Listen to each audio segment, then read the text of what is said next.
1,00,000 మంది శివభక్తులతో కలిసి మహారుద్రాక్ష పూజలో పాల్గొనండి. వెంటనే కాల్ చేసి మీ పేరును నమోదు చేసుకోండి. నమస్తే, వెల్కమ్ టు సుమన్ టీవీ. నేను మీ కృష్ణవేణి. మనందరికీ అనేక సమస్యలు ఉంటాయి, అనేక సందేహాలు ఉంటాయి. ప్రతి సమస్య పరిష్కారం కోసం చాలా డబ్బు ఖర్చు పెట్టి యజ్ఞాలో, హోమాలో లేదా పరిష్కారం కోసం మనం వెళ్ళలేము. ఇంట్లోనే సులభంగా ఎటువంటి ఖర్చు లేకుండా మన సమస్యలకు పరిష్కారం ఉందా, ఉంటే అవి ఏంటి? ఈ ధర్మ సందేహాల్ని మనకు ఇవాళ వివరించడం కోసం మనతో పాటు ఉన్నారు ప్రముఖ జ్యోతిష శాస్త్ర మరియు మంత్రశాస్త్ర పండితులు, ఆధ్యాత్మికవేత్త బ్రహ్మశ్రీ కొండవీటి దత్తాత్రేయ శర్మ గారు ఉన్నారు. గురువు గారితో మాట్లాడదాం. గురువు గారు నమస్కారం. నమస్కారం. చాలా కుటుంబాలు ఈ మధ్య భార్యాభర్తల మధ్య అన్యోన్యత ఉండట్లేదు, ప్రతిదానికి గొడవ అవుతుంది. వాళ్ళ మధ్య అన్యోన్యత ఉండడం కోసం ఎటువంటి పరిహారం ఉంది? దంపతుల మధ్య అన్యోన్యత లేకపోవడం అనేటటువంటిది ఈ కాలంలో మనం బాగా ఎక్కువగా చూస్తున్నటువంటి విషయం. దీనికి ప్రధానమైనటువంటి కారణం మనం మామూలుగా వాడుకగా చూసినా సరే పరిస్థితుల ప్రభావం ఒకటి, ఇద్దరూ ఒకరినొకరు అర్థం చేసుకోకపోవడం ఒకటి. సరే, అంతా బాగానే ఉంది, ఇద్దరు ఒకరినొకరు అర్థం చేసుకున్నారు, అయినా సరే ఏవో సమస్యలు వస్తూ ఉన్నాయి, దాంపత్యం సరిగ్గా ఉండడం లేదు. ఏం చెయ్యాలి అనంటే అర్ధనారీశ్వర ఆరాధన చేయాలి. ఇంట్లో అర్ధనారీశ్వర స్వామి వారి యొక్క పటం పెట్టుకుని పురుషుడు కానీ స్త్రీ కానీ ప్రతిరోజు అర్ధనారీశ్వర స్తోత్రం పారాయణం చేయాలి. పటిక బెల్లం తెచ్చుకుని దాన్ని పొడి చేసుకోవాలి. పొడి చేసుకుని రోజు ఈ అర్ధనారీశ్వర స్వామికి పూజ చేసినప్పుడు అర్ధనారీశ్వర స్తోత్రం పారాయణమైన తరువాత ఆ పటిక బెల్లం ఒక చిన్న ప్లేట్లో వేసి కొద్దిగా 1 చెంచానో 2 చెంచాలో వేసి నివేదన చేయాలి. స్వామికి, అమ్మవారికి నివేదన చేయాలి. చేసిన తర్వాత ఈ ప్రసాదాన్ని ఇంట్లో ఉన్న వాళ్ళు అందరూ తీసుకోవచ్చు. అందరూ అంటే దంపతులు, వాళ్ళ పిల్లల వరకు తీసుకోవచ్చు.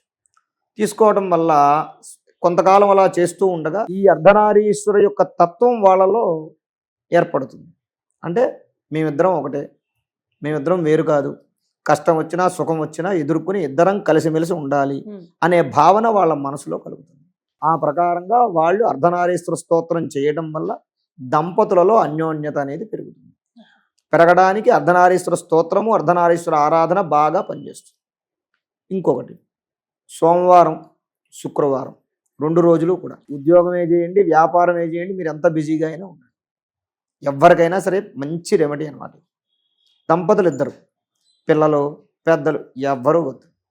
బండి ఉంటే బండి, కారు ఉంటే కారు, ఏది ఉంటే అది చక్కగా దగ్గరలో అయితే చక్కగా ఇద్దరు నడుచుకుంటూ దంపతులు ఇద్దరు పక్కనే అయితే సాయంత్రం పూట, సోమవారం సాయంత్రం శుక్రవారం సాయంత్రం చక్కగా ఇద్దరూ కలిసి దగ్గరలో ఉన్న గుడికి, శివాలయానికి వెళ్ళి శివుడికి అమ్మవారికి కలిపి ఒక 5 ప్రదక్షిణాలు చేసి శివుడికి అమ్మవారికి పూజ చేయించుకుని ఓ 10 నిమిషాలు, ఓ పావు గంట ఆ శివాలయంలో కూర్చుని స్వామికి దర్శనం చేసుకుని ఇద్దరూ చక్కగా కష్టసుఖాలు పంచుకుని ఇంటికి వస్తే అలా కొంతకాలం చేస్తూ ఉంటే మళ్ళీ పక్కన పిల్లలు వెళ్ళకూడదు, ఎవరు వెళ్ళకూడదు, కేవలం దంపతులు ఇద్దరే వెళ్ళాలి.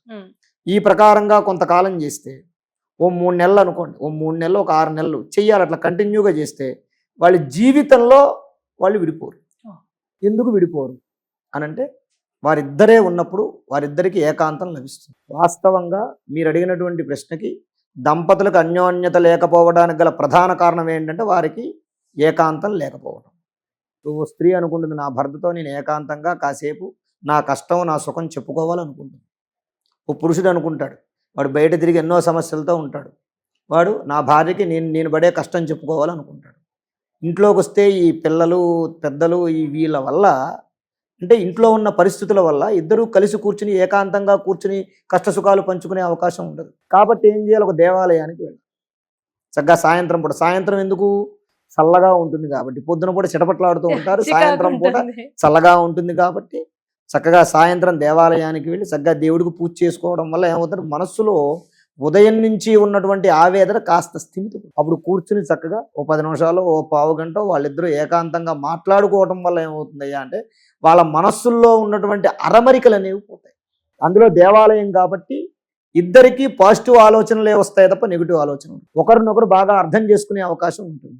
దేవాలయాలు అనేటటువంటివి కేవలం ఇతరత్రా వేరే వేరే విషయాలకి కాదు, మనస్సుని ఏకాగ్రత చేసి మనస్సు ప్రశాంతంగా ఉంచి ఇటువంటి ఆలోచనలు ప్రేరేపించడానికి కూడా దేవాలయాలు బాగా ఉపయోగపడతాయి.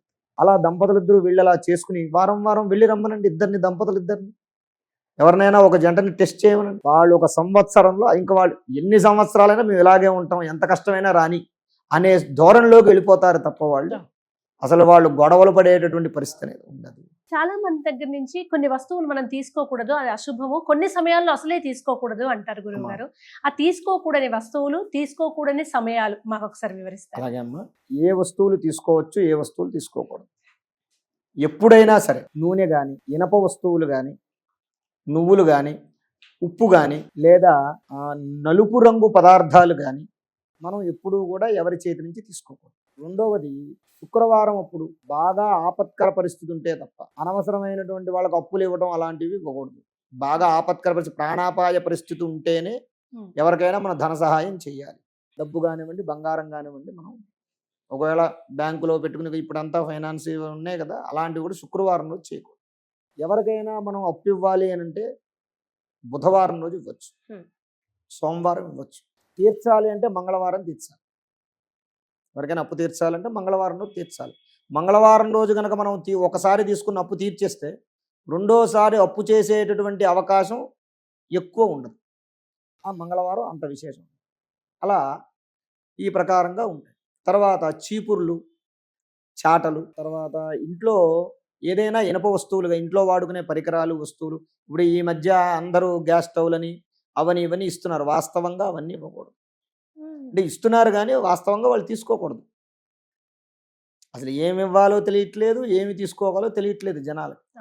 కాబట్టి దానివల్ల కూడా మనకి ఇనప వస్తువు తీసుకోవడం వల్ల దారిద్ర్యం కలుగుతుంది. నూనె లాంటివి, ఉప్పు లాంటివి అలాంటివి తీసుకోవడం వల్ల ఇప్పుడు చాలామంది ఉంటారు, ఉప్పు అయిపోయింది, కాస్త చిన్న కప్పులో ఉప్పు, పంచదార అయిపోయింది, పొరపాటును కూడా అలాంటివి తీసుకోకూడదు. నూనె కానివ్వండి, నూనె ఎక్కువ తీసుకుంటూ ఉంటారు, నూనె కానివ్వండి అలాంటివి తీసుకోకూడదు. దానివల్ల ఏమవుతుందయ్యా అంటే వారికి ఉన్నటువంటి దారిద్ర్యం మనకు వస్తుంది. సెకండ్ హ్యాండ్ వాహనాలు కొనకూడదు. ఎందుకంటే అంతకుముందు వాళ్ళు వాడారు కాబట్టి, అది ఇనప వస్తువు కాబట్టి, యంత్రం కాబట్టి సెకండ్ హ్యాండ్ వాహనాలు, టూ వీలర్లు కానివ్వండి, కార్లు కానివ్వండి, ఏదైనా సరే సెకండ్ హ్యాండ్ వాహనాలు కొనకూడదు. అది మనకు పనికిరాదు. అంటే కొంతమందికే పనిచేస్తుంది. ఇప్పుడు స్క్రాప్ చేసే వ్యాపారం వాళ్ళు ఉంటారు, ఇప్పుడు కోట్లు సంపాదిస్తారు, మరి వాడికి పనిచేసింది, అది కూడా అందరికీ పనికిరాదు, కొంతమందికే పనిచేస్తుంది. అదొక విధానం. రెండోది ఏమిటయ్యా అంటే ఎప్పుడైనా సరే దూది ఇవ్వకూడదు. దూది అనేది ఇవ్వకూడదు. నూనె, దూది, గుమ్మడికాయ అనేది ఇవ్వకూడదు. మంచి గుమ్మడికాయ ఇవ్వచ్చు, మంచి గుమ్మడికాయ ఇవ్వచ్చు, బూడిద గుమ్మడికాయ ఇవ్వకూడదు. తర్వాత మేకులు కానివ్వండి. ఇప్పుడు చాలామంది, ఇప్పుడు మనం ఊరు వెళ్తూ ఉంటాం, ఏ అమ్మమ్మ ఇంటికో నాయనమ్మ ఇంటికో వెళుతూ ఉంటాం, ఏ మేనమామ ఇంటికో వెళ్తూ ఉంటాం, బయట పెనాలు అవి దొరుకుతూ ఉంటాయి, ప్యాన్స్ అవి దొరుకుతూ ఉంటాయి, పట్టుకెళ్ళి ఇస్తాం. అలా ఇవ్వకూడదు, వాడు తీసుకోకూడదు. నువ్వు ఇవ్వచ్చు కానీ వాడు తీసుకోకూడదు. ఇచ్చిన వాళ్ళకి ఏముంది, హాయిగా చనిపోతుంది ఇచ్చేస్తే. అలా తీసుకోకూడదు. ఇనప వస్తువు ఏదైనా తీసుకోకూడదు. అంటే శనికి సంబంధించినవి, మృత్యుంజయానికి సంబంధించినవి ఏవి కూడా మనం ఇవ్వకూడదు. ఇవ్వచ్చు కానీ తీసుకోకూడదు. అది ఎప్పుడు ఇవ్వాలయ్యా అంటే కేవలం మనం దానికి సంబంధించిన పరిహారాలు చేసుకున్నప్పుడే ఇవ్వాలి. అది తీసుకునే వాళ్ళు కూడా అందరూ తీసుకోరు, కొంతమంది మాత్రమే తీసుకుంటారు. దానికి ఆ ప్రకారంగా మనం చూసి ఇవ్వాలి, చూసి తీసుకోవాలి ఏదైనా సరే. అలాగే గురువు గారు, గుమ్మడికాయ ఉందనుకోండి, అది స్త్రీ తరగొద్దు అని అంటారు, నిజమేనా?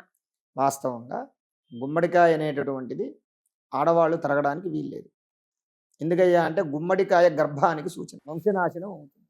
అందువల్ల ఏం చేస్తారంటే మగవాళ్ళు ఎత్తి నేల మీద దెబ్బేస్తే చిన్న పొగులు వచ్చిన తర్వాత అప్పుడు తీసుకుని తొరుక్కోవచ్చు కావాలంటే. కానీ ఈ మధ్య గుమ్మడికాయ జ్యూస్ పొద్దున్నే తాగాలి అని ఏదైతే బాగా ప్రచారం జరిగిందో, వాళ్ళే కోసేసుకొని గ్రైండ్ చేసుకుని జ్యూస్ తాగడం అనేది ఇప్పుడు కామన్ అయిపోయింది. చేస్తున్నారు కానీ వాస్తవంగా అది నిషిద్ధం. ఇంట్లో మగవాళ్ళు ఉంటారు, వాళ్ళని ఒకసారి కొట్టమంటే కొడతారు, చాకుతో కొయ్యమంటే కొస్తారు, అయిపోతున్న తర్వాత వాళ్ళు. ఇంకోటి కూడా ఏంటంటే గుమ్మడికాయ అనేటటువంటిది కూడా మగవాళ్ళు కూడా ఇంట్లో గర్భిణీ స్త్రీ ఉంటే వాళ్ళ వంశంలో వాళ్ళు కూడా గుమ్మడికాయలు కొయ్యటం కానీ, గుమ్మడికాయలు కొట్టడం కానీ అలాంటివి చేయకూడదు. ఇంట్లో గర్భిణీ స్త్రీ ఉంటే గుమ్మడికాయ గర్భానికి సూచన కాబట్టి ఆ గుమ్మడికాయని ఆ కారణంగా స్త్రీలు అంటే గర్భస్థ సంబంధించినటువంటి దోషాలు, గర్భస్థ సంబంధమైనటువంటి వ్యాధులు కలుగుతాయి. అందువల్ల గుమ్మడికాయని డైరెక్ట్గా కొట్టకూడదు. గర్భ విచ్ఛిన్నం జరిగే సూచనలు ఉంటాయి ఆ కారణంగా. అలాగే గురువు గారు, ఇంట్లో చాలా మంది పాత వస్తువులు, పాత దుస్తులు, ఇవి కొంతమంది ఏమో అస్సలే ఎవ్వరికి ఇవ్వకుండా అలాగే జమ చేసుకునే వర్గం ఒకటి ఉంటే, కొంతమంది ఊరికి అందరికి ఇచ్చేస్తూ ఉంటారు. ఇవి రెండు మంచివేనా? ఏది చేయొచ్చు, ఏది చేయకూడదు? వాస్తవంగా ఏంటంటే అమ్మా, ఒకరు ధరించిన వస్త్రాలు ఇంకొకరికి ఇవ్వకూడదు. ఇప్పుడు చాలా మందికి మనం అనాథాశ్రమానికి వాళ్ళకి వీళ్ళకి ఇస్తూ ఉంటాం. వాస్తవంగా అంటే ఇవ్వడం వల్ల వాళ్ళు ధరిస్తారు, దానివల్ల పుణ్యమే, కానీ అలా ఎప్పుడైనా మనం వస్త్రాలు ఇవ్వాలంటే కొత్త వస్త్రాలు దానం చేయాలి తప్ప మనం ధరించినటువంటి వస్త్రాలు ఇవ్వకూడదు. మనం ధరించినటువంటి వస్త్రాలు ఎప్పుడూ కూడా వాటిని పూర్వం ఏం చేసేవారు, చీరలు కానివ్వండి, చీరలు పంచెలు, ఇప్పుడంటే చొక్కాలు డ్రెస్సులు అవి వచ్చాయి కాబట్టి ఇప్పుడంతా. పూర్వం ఏం చేసేవారు, చీరలు కానీ పంచెలు కానీ, మగవారు పంచెలు ఎక్కువ కట్టుకునేవారు, ఆడవాళ్ళు చీరలు కట్టుకునేవారు. వాటితో బొంతలు కుట్టుకునేవారు. బొంతలు కుట్టుకుని ఆ బొంతల్ని మ్యాట్లాగా వేసుకోవడం, పడుకోవడం అలాంటివి చేసేవారు. అయితే దాని మీద ఉన్నటువంటి ఏంటయ్యా అంటే మనం ధరించినటువంటి వస్త్రం ఏదైతే ఉంటుందో ఆ వస్త్రానికి మన శరీరంలో ఉన్నటువంటి కొంత ఐశ్వర్యం, అంటే మన శరీరంలో ఉండే కొంత శక్తి ఉంటుంది. కొన్ని కళలు, ప్రాణశక్తి అవన్నీ కూడా దాన్ని పట్టుకుని ఉంటాయి. కొన్ని గ్రహముల యొక్క ప్రభావం దాన్ని పట్టుకుని ఉంటుంది. అది ఇచ్చేయడం వల్ల, అంటే పూర్వం ఒక నానుడు ఏంటయ్యా అంటే నువ్వు కట్టుకున్న వస్త్రం ఇచ్చావంటే వాడికి నీ యొక్క ఐశ్వర్యం వాడికి వెళ్ళిపోతుంది. లేదు ఒకవేళ నువ్వు వాడికి కట్టుకోకు, ఎందుకు కట్టుకోకు, ఒకవేళ వాడు దరిద్రుడు అనుకో, వాడి దరిద్ర శరీరంతో వాడు వేసుకున్నటువంటి చొక్కా నువ్వు వేసుకుంటే ఆ దరిద్రం నిన్ను పట్టుకుంటుంది. Negative energy positive energy transform అవుతుంది. అది ఇటు మారుతూ ఉంటాయి. కాబట్టి మనం ధరించిన వస్త్రాలు ఎవరికి ఇవ్వకూడదు. కాకపోతే ఇప్పుడున్నటువంటి కాలమాన పరిస్థితుల ప్రకారంగా మనం ఏం చేస్తామంటే అనాథ పిల్లలకి, అనాథాశ్రమాల్లో వాళ్ళకి, వృద్ధాశ్రమాల్లో వాళ్ళకి ఇస్తూ ఉంటాం. ఎప్పుడైనా సరే అలాంటివి ఇచ్చినప్పుడు ఏం చేయాలి అంటే ఒక్కసారి నీళ్ళల్లో ఇవ్వాలి అనుకున్నప్పుడు నీళ్ళల్లో ముంచి ఒకసారి ఆ నీళ్ళల్లో కూడా కాస్తంత ఉప్పు కానీ అంత పసుపు కానీ వేసి కాస్త ఒకసారి పిండి పక్కగా పడేసి ఇప్పుడు ఇస్తే మంచిది, దోషం ఉండదు. దోషం ఉండదు. ధన్యవాదాలు.